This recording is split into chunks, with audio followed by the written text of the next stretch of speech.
Hello my lovelies and welcome back to BrittneyOriel. As promised, I am here with another video. For those who did not figure out what the topic was last week with my very obvious hints, this week we are talking about period. We love them, we don't like them, we wish we didn't have them, but then we remember how we wouldn't get them and then we want them again. So this video serves as a full introduction into what periods are about, what to expect, and what people just don't tell you what to expect. This video is going to be useful to girls that have not gotten their periods yet, for girls that did get them and are like, what the hell is this? And even for fellas who want to know a lot more about what their girlfriends go through once a month. We're going to talk about everything. We're going to talk about the beginning of the period, what a period means. We're going to talk about PMS. We're going to talk about cramps. We're going to talk about leaking. We're going to talk about it all. So let's just get comfortable because it's going to get really uncomfortable. If you're hearing any noise, it's because there's a grass cutter right outside. So, period fun fact number 1. Girls in the 1900s actually got their period when they were like 14 or 15. Unlike now, we get our period anywhere between the ages of 9 to around 13.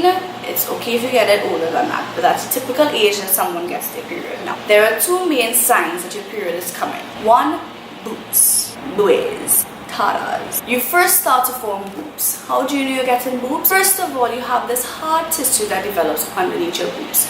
I was never warned about it. I woke up one morning and I was like, wait a second, what is this very hard thing in my boobs? And your nipple begins to grow and become a bit darker. Number 2, you get hair under your arm and you get hair by your pumps. We know it, we don't like it, but it happens. So, if you are beginning to develop breasts and you're also beginning to grow hair in places that you never had hair before, your period is approaching. Your period basically means that you can now physically have a baby. Your ovaries begin to produce two hormones, progesterone and estrogen. Progesterone causes the lining of the uterus to build up so that it's a comfy cushion for your egg. For when you implant a baby, they can sleep all sound and comfy in the lining of your uterus. When you don't fertilize this egg, then progesterone levels drop and then the lining of your uterus does as well. The time of your bleeding varies from about 2 days to about 7 days. I envy you girls that bleed for only 2 days. You're very lucky and you should say thank you God. The time between your periods will also vary. The typical time is about 28 days between the beginning of your period to the beginning of your next period. That's how you count it. So the first day of your period to the first day of your next period will be the time in between. That includes the days of your bleeding. However, as I say, everyone is different and there is a vary of about 23 days to 28 days in between the beginning of one period and the beginning of the other period. When you first begin your period, it will be very irregular and irregularities can go anywhere between having 2 periods a month to having a period 1 month and then no period the other month. And you can also have like 2 weeks of bleeding, then no period, and then another period will last 2 weeks. It really varies because your body is getting accustomed to producing these new hormones. It will take up to about 1 to 2 years to become regular. Regular meaning that you could track it, you know when it's coming, and you know how long it's going to come for. When you're on your period, the lining of your uterus that was produced through the increased levels of progesterone, that is what leaves. Blood doesn't come from your veins. Your body isn't being drained of its own blood. It is lining that was added there and now it's being taken away because it's not being used. PMS. PMS stands for Premenstrual Syndrome. Pre meaning before. Therefore, to you guys that ask us when we're being moody, if you're on your period, it's stupid because we don't PMS when we're on our period. We PMS before. PMS is physical, emotional, and behavioral changes that occur 1 week to 2 weeks before your period. Once you start bleeding, it stops. Some physical symptoms that you will experience during your PMS will be bloating of the stomach, constipation or diarrhea, headaches, nausea, your boobs get pretty sensitive, like they hurt, they actually hurt. You get pimples and you get very hungry. Emotional symptoms are angry outbursts, you get very anxious, you feel to cry for no reason, you feel very unstable, and it also messes with your sleep. You either lose lose sleep or you want to sleep a lot more. Some behavioral changes that occur when you're PMSing: you forget things a lot, you get a lot more clumsy, and you kind of lose your mental focus a bit. So it's a bit cloudy out there. PMS can be brought on or made worse due to some factors of your life. Smoking, be it under stress, not exercising, eating too much salt or sugar, drinking too much caffeine, these things will affect and make your PMS worse. Your blood does not stay the same throughout your entire period. It changes in volume as well as appearance. Pertaining to volume, you can have a light, moderate or heavy period depending on the time of your period. The first day of your period will tend to be light. The second and third days will tend to be its heaviest, and the remainder of days might be moderate into light because obviously it's coming to an end. The appearance of your blood changes during your period.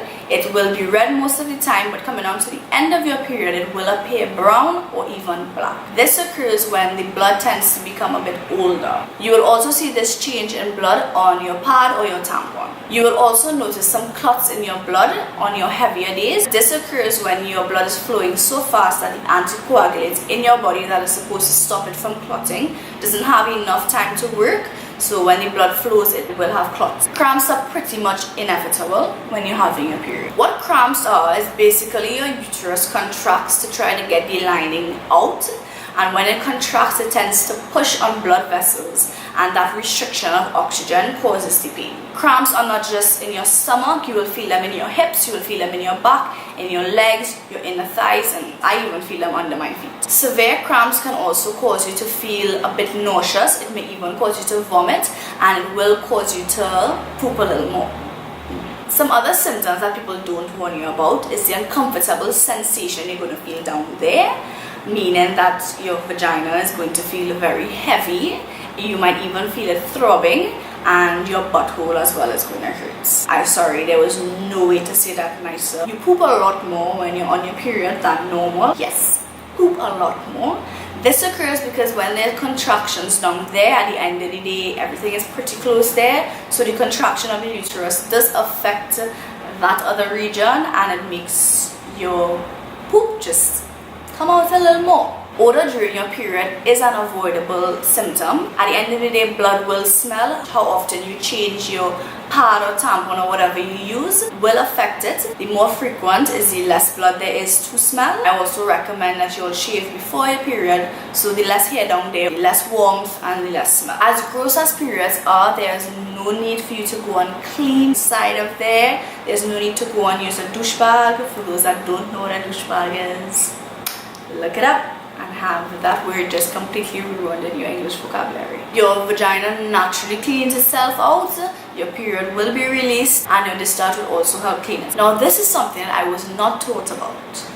You cannot hold up your period. Some people say that when you go in water, you don't bleed. It is true. When you go into water, be it the ocean or a pool or a tub, you don't bleed, and you don't bleed because of the changes in pressure. Because of the pressure of the water, it keeps the period blood inside of you. However, from the time you step out of that water,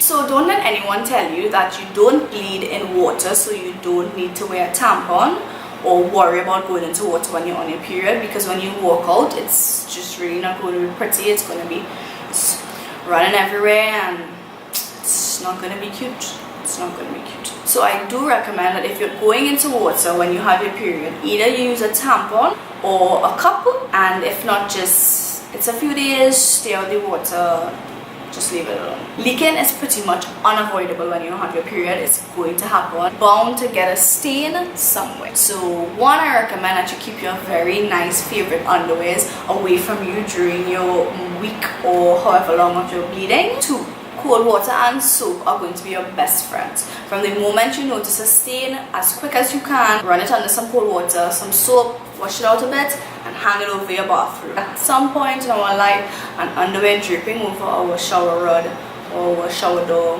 it happens, deal with it. And 3, keep some comfy designated period panties.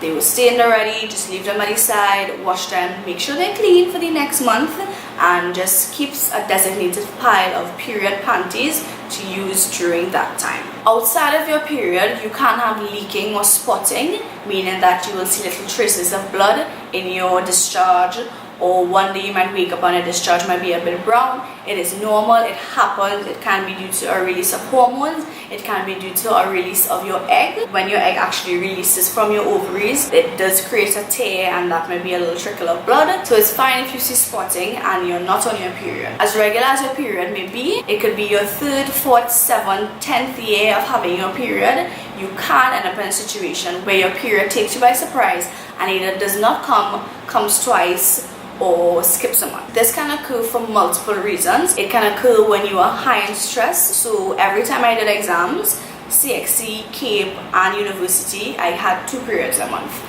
My body just reacted very negatively to these stress levels. So I had 2 periods every time I had exams. Also, traveling affects it, and by traveling I mean on a plane, because the changes in the pressure may affect your body and delay your period from coming. If you recently started a lot of dieting or exercise, that might also delay your period or change the duration of your period. Also, the people you spend time with will affect your period. If you start to spend more time with certain girls, a group of girls, or your family, your periods will start to sink. Yes, it does happen. The girls that you spend your time with, you all tend to get your periods at the same time. Also, the amount of sex partners that you have will affect your period. If you have multiple sex partners, or you just recently added a new person to your list, no judgment, you will have changes to your period because of the exchange in hormones between you and that individual. Preparing for your period is the best thing you can do. It doesn't matter if you are waiting to get your period or if you have your period right now. It is always better to be prepared, and the best thing I recommend is to have a period bag. And by period bag I mean, we all know those very small toiletry bags. In that bag, what you should have is a tampon in a bag. It's a pad, a tampon, and I say both of them because you want to be that friend that helps out another friend when they're in need. So a pad, a tampon, an extra underwear, some painkillers, and also some wipes or tissue. There are feminine wipes you can buy individually wrapped in moist towelettes, or just tissue you could have. Pertaining to the underwear that you choose, I do recommend you choose either a black or a nude one. And I say this because you never know when you're going to have to change, so you wouldn't want to end up with a hot pink underwear and wearing a white dress. Which is, I mean, if that's your thing, you do you boo, but I recommend a black or nude underwear that can go with pretty much any outfit unexpected. Also, I recommend that you keep a period diary. You can do this on your own, physically writing it down, or you can download an app from the App Store, type in period tracker, and any app should do. If anyone has any recommendations for the best period tracking app, you can comment it down below so that someone else could go there based on your recommendation and get an app as well. This will help you gauge when you're going to get your period, when you're going to PMS, when you're fertilizing. You will start to form regular patterns. So everyone, that's it for this video. I hope that the information that I gave you was useful. I hope that a lot of girls on their period could have related to this information not being given to them beforehand, because I definitely wasn't debriefed this well. There were many things that I just never expected when I got my period. That feeling of looking forward to getting your period just doesn't last that long. It really doesn't. But at the end of the day, we are girls, we are females, we are going to go through this. It's not an awkward topic, it's a topic that everyone should talk about a bit more. And I hope that this video helped bridge the gap for you, helped fill in some blanks for you, and have answered a lot of questions for you as well. So on next week's video, we'll be covering how to deal with periods. So we'll be covering all the options you have: pads, tampons, menstrual cups, etc. I'll be talking about the pros, the cons, how to use them, and when I personally recommend that you change to another option. Any questions you all have pertaining to periods, any extra information, anything that you all thought that I left out, something's a symptom or something that you all learned about after getting your period, comment it down below so that we could share information and be there for one another. So thank you for watching, everyone. I do hope you all have a wonderful week, and I will see you back here next week. Have a good one, guys. However, when you don't... Is you filming? It's filming. Fly.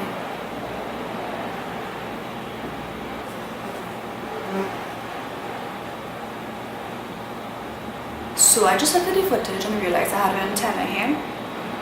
Full time. Yeah? Yeah? Such is life. Because I'm not going to film this again. No? Me and my antenna?